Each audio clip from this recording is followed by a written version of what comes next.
kita bakal ngebahas apa dan juga mewawancarai siapa. Nah, kebetulan hari ini udah barengan sama Mas Sony. Selamat siang Mas Sony. Ada Dr. Aldi juga. Halo Dr. Aldi. Sebenarnya hari ini kita bakal lebih ngebahas seputar syaraf kejepit di bagian tulang ekor. Tapi kalau nama-nama kedokterannya apa dok? Oke Mbak Sa. Jadi kalau saraf kejepit itu sendiri secara umum kita bilangnya memang tergantung dari posisi. Tergantung dari nama penyakitnya gitu ya. Jadi kalau secara umum sih biasanya kita sebut sebagai low back pain biasanya ya, karena kebanyakan gejala utamanya adalah nyeri, makanya kita bilang sebagai low back pain. Tapi nanti ada berbagai macam pembagian lagi setelah kita telusuri lebih lanjut. Biasanya secara umum kalau saraf kejepit itu secara umum biasanya disebabkan karena adanya herniasi atau penjepitan dari tulang rawan yang ada di antara tulang belakang, disebut nucleus pulposus. Makanya biasa kita sebut sebagai HNP atau herniasi nucleus pulposus. Itu yang secara umum gitu ya. Cuma ada juga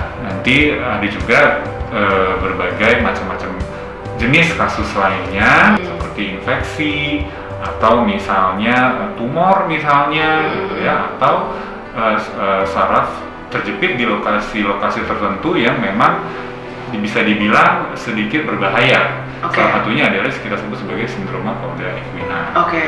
Dari sobat otak sendiri ini berpikir bahwa syaraf kejepit itu mostly happens untuk orang-orang yang udah lanjut usia. Itu benar nggak sebenarnya? Soalnya kan kalau di sini sekarang hari ini kita bakal interview salah satu pasien, yaitu Mas Sony, yang kebetulan usianya masih di angka 30-an, bahkan di early 30s kita bilang. Jadi sebenarnya untuk saraf kejepit itu sendiri sebenarnya tidak tergantung usia. Ya, memang kebanyakan memang usia lanjut dikarenakan karena sejalan dengan bertambah usia, struktur dari tulang belakang memang semakin tidak elastis gitu ya. Tapi tentunya penyebab saraf kejepit ini sendiri juga sebenarnya adalah kebanyakan kita sebut sebagai penyebab mekanis. Dan seperti kita ketahui, yang aktivitasnya lebih banyak pastinya kan di usia muda kan. Gitu. Dan kebanyakan usia muda juga karena masih merasa kuat, jadi mungkin beban yang diangkat atau yang dari aktivitas itu juga pasti lebih berat gitu. Dan jika pada tahap tertentu beban itu melalui kekuatan yang bisa ditahan oleh tulang belakang, maka dari itu langsung akan bisa terjadi suatu saraf kejepit. Oke dok, nanti kita bakal bahas lagi lebih lanjut ya mengenai syaraf kejepit di tulang ekor ini. Kebetulan sekarang nih Sobat Otak, aku udah sama salah satu pasien yang dari tadi kita heboh banget nih ngomongin. Soalnya di usia yang 30 berapa Mas Sony? 34. Sebelum kita ngobrol-ngobrol lebih lanjut lagi, boleh ceritain dulu nggak sampai akhirnya bisa melakukan perawatan gara-gara penyakit ini, syaraf kejepit di posisi tulang ekor ini? Boleh. Jadi sebelumnya juga bisa dibilang emang tadi kata Mbak Isa early 30, aku ini 10 tahun yang lalu udah ada gejalanya. Saya olahraga sangat terlalu over, tapi saya tidak ada cedera langsung gitu di saat beraktivitas itu atau berolahraga. Saya juga berolahraga sesuai dengan kemampuan dan sesuai dengan kalau ibaratnya kalau nge-gym sesuai dengan trainernya lah gitu, maksudnya dikasih arahan dan saya sering nanya-nanya. Nah terus habis itu tuh saya punya gejalanya pas waktu bangun tidur aja. Pas waktu bangun tidur itu tiba-tiba tulang ekor saya sakit, atau ya tulang ekor saya sakit. Pas saya bangun itu nggak bisa dan merasa kesakitan, dan waktu itu saya dibawa langsung ke rumah sakit terdekat gitu. Maksudnya habis itu saya bisa langsung beraktivitas lagi sehingga lupa. Terjadi lagi gejalanya sekitar 5 tahunan lagi, dan saya juga cuma diobat aja. Dan akhirnya pas bulan kemarin saya juga gejalanya makin parah lagi, langsung dibawa ke UGD di PON ini. Udah dibawa ke UGD, akhirnya dicek di radiologi, ternyata ada lumbar bantalan yang akan saraf kalau kata dokter Fadli yang nangani saya gitu, dan harus melakukan operasi sitok atau operasi darurat. Kalau tidak, katanya tidak ada yang bisa nyembuhin lagi dokter dimanapun gitu. Alhamdulillah saya ditangani dengan dokter Fadli di rumah sakit PON, dan dari tadinya saya juga lemah dan dan sekarang udah mulai bisa jalan dikit-dikit. Oh, okay. Seperti itu sih singkat ceritanya.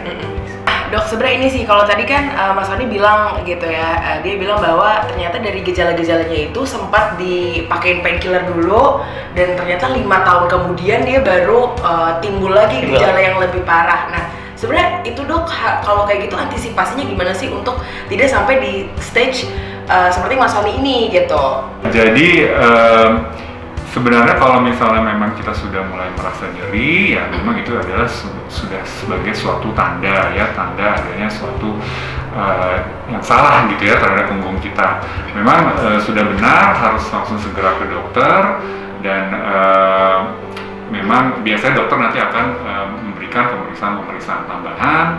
Biasanya bisa seperti foto ronsen gitu ya, atau misalnya langsung MRI ya, atau magnetic resonance imaging bisa langsung. Nah, tapi juga sebaiknya sih memang kalau memang sudah merasa nyeri, saya sangat sarankan selain berobat ke dokter, dari sobat otak juga sudah harus bisa menjaga-jaga nih gitu ya. Kalau sudah mulai merasa nyeri, biasanya yang harus segera dilakukan adalah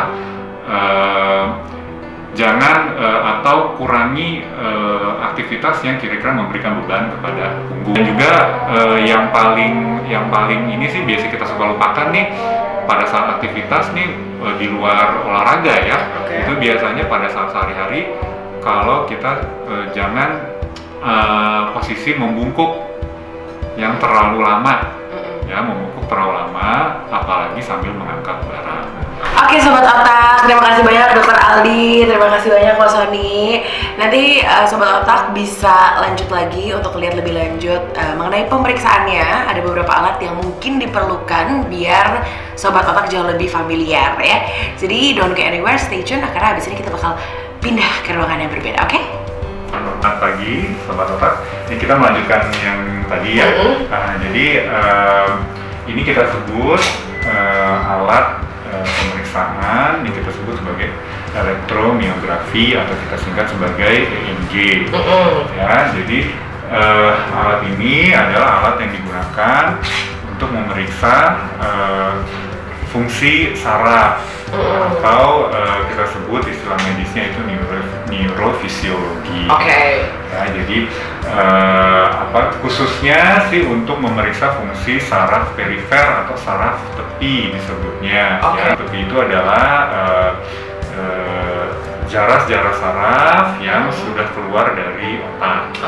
Ya, jadi yang menuju ke tangan dan juga menuju ke kaki itu kita sebut sebagai saraf tepi. Jadi alat ini difungsikan untuk memeriksa fungsi-fungsi saraf tersebut. Nah, jadi dan juga khususnya untuk kasus-kasus seperti Mas Sony, untuk yang sindrom Cauda equina, nah itu memang alat EMG bisa digunakan untuk mengetahui apakah satu lokasinya di mana, lalu jenis kerusakan yang terjadi pada sarafnya itu apa gitu. Terus kita juga bisa memperkirakan kira-kira sudah berapa lama ini terjadinya gitu ya, dan juga bisa memperkirakan kira-kira kedepannya seperti apa jika mau dilakukan tindakan gitu ya, apakah operasi atau fisioterapi dan sebagainya.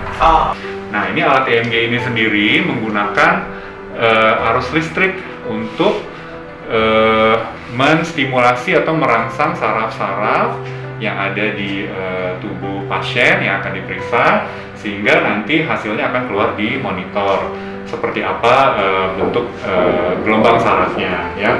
Nah, ini untuk memeriksa gelombang saraf itu sendiri ada kabel-kabel ini ya, kita sebut elektrod, yang nanti akan dipasang di tubuh pasien ya di posisi-posisi tertentu.